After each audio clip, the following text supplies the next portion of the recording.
I'm ready. Go ahead. Okay, so before you research where to start before you start, how many of you have ever thought, I want to learn about my family history, but I have no idea where to start? Today, I'd like to show you the best genealogy research actually begins before you ever search for a record, before you visit an archive, before you open Ancestry.com, before you type your ancestor's name into a genealogy website. Some topics that I'll cover on this short presentation. Well, I'll identify the first steps to take before beginning family history research, organize family documents, memorabilia, develop a simple research plan, and how to ask better questions, and create a practical roadmap to begin your family history journey with confidence. So my story is I had already discussed it earlier. I wrote the book Last Ship to Freedom. We intentionally prepared and organized the diaries and all the information in it, memorabilia that went along with them. We organized that before I even started writing the book or doing anything with it. We spent several months simply just reading, translating, organizing, creating timelines, identifying names and places, and making a list of many questions. We just basically started, we looked in our box of stuff, basically. Start with what you know. Start with yourself and work backwards. Many beginners want to jump straight to a famous ancestor or an immigrant, but you really need to start building one generation at a time, starting with yourself. Write down facts, not assumptions. This is something that is a valuable lesson early on. People often say, my grandma was born in Russia. I was talking with Stephen earlier. He said his great grandfather, I believe, was born in Russia.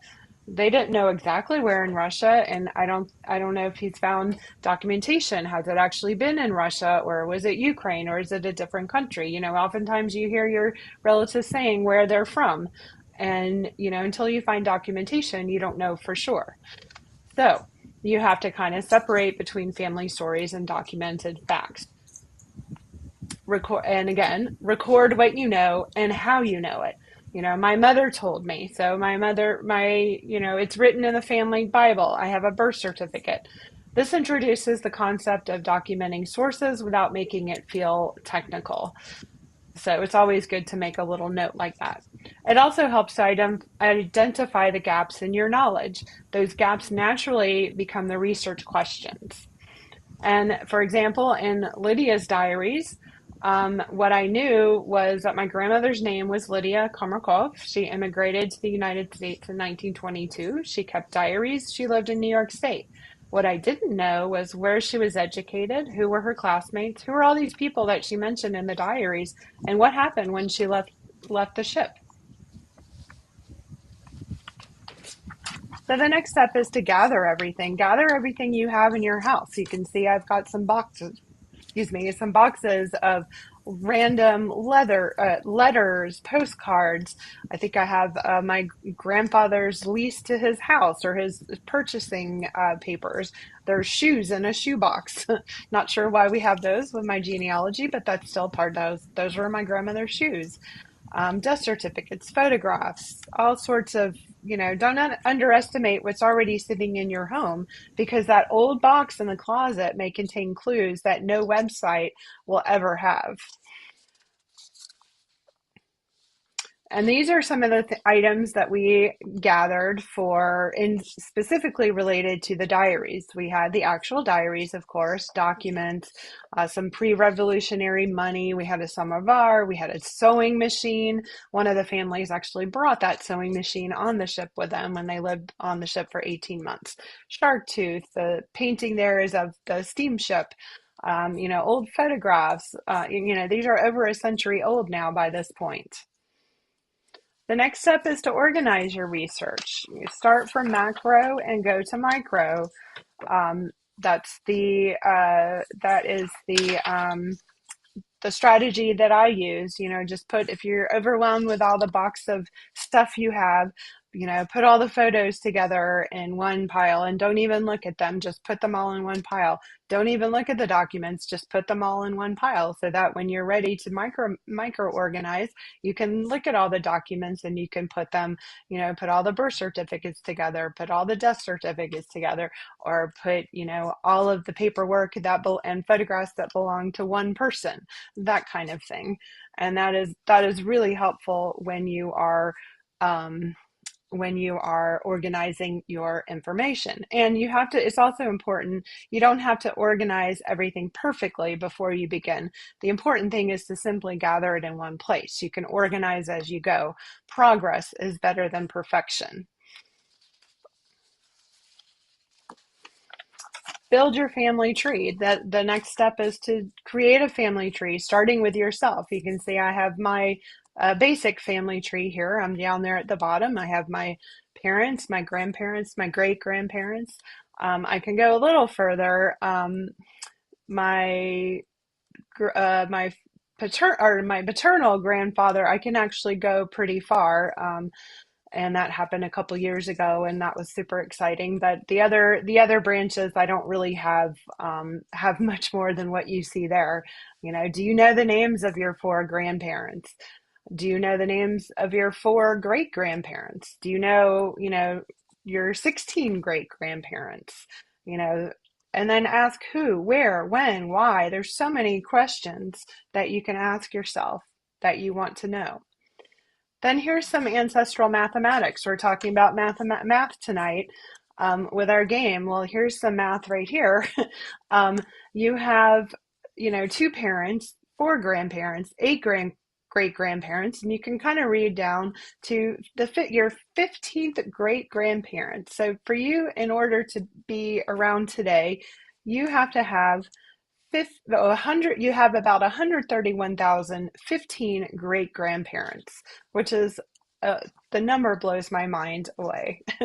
And for a child born today, a Mayflower passenger who arrived in 1620 would likely be somewhere between your 12th or 14th or 15th great grandparent, just to kind of give you an idea of that. And, genealogy is about discovering which path through this enormous family tree is yours and uncovering the stories that go with it.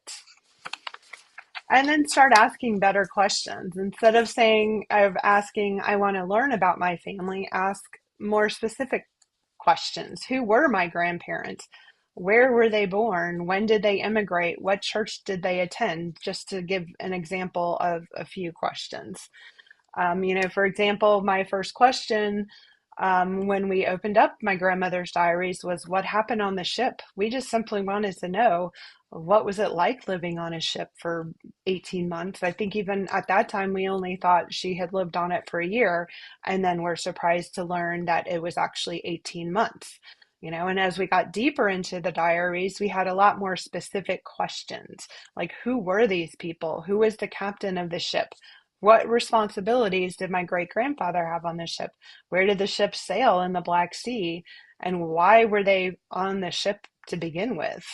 These were all questions that we've answered pretty much all of those questions, but of course we have a million more.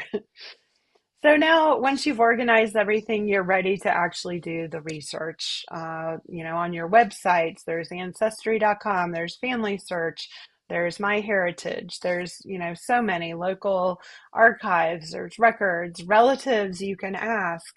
There's so many avenues that you can do. Do your DNA, that helps as well. Um, so here's a little, family history action step, if you will. Before you begin researching, take a few minutes to answer these questions. And if you want to take a screenshot of it and answer them later, that's fine. I'm kind of rushing through this a little bit, but, what are three family history items that you already have? Like, can you think of three items like a family Bible or a certain photograph or, just a letter from a relative? And then which is one person that you should interview that you would want to interview. I always recommend interviewing the oldest person in your family because they're a wealth of information of the generation before, and they're the only ones that probably know any of those answers. And unfortunately, all my grandparents are gone at this point, and it's too late to ask them. And my mother's the only one, the oldest one living now. She's 85, and I've decided I'm going to do her story next. So, I've got all sorts of questions for her. So I hope she's ready. And then, what is one question that you want answered? Do you want to know specifically, like when your great grandfather came, or what city or what country did your great grandfather arrive in the United States from? What was the name of the ship they came on? A lot of that information you can find clues in that dusty box of documents or photographs that you might have in your closet, and look online to see if that'll help. And then what is one small step that you can take this week to start organizing your genealogy or your family history information? So one surname mentioned only once in one diary eventually led to descendants, photographs, friendships, and ultimately this book, Last Ship to Freedom. None of that happened because I found the perfect website. As a matter of fact, most of the information was not on a website.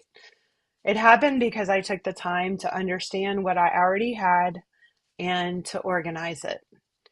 And family history will just end with family history doesn't begin by searching online. It begins with the stories, photographs, and memories that are already in your hands. Thank you very much for your time. Sharing, and I can bring everybody back. I It's hope been I a didn't do long that too night, fast. but that was a fantastic Thank presentation. you. That was great. Thank you very much. Appreciate it. Thank Yes. you. So Elton wanted to just go back to make the announcements. So I just want to, so that's our bookstore. So if you need any books, they're all there. And let me stop sharing and stop recording. All right. So Elton's going to end us with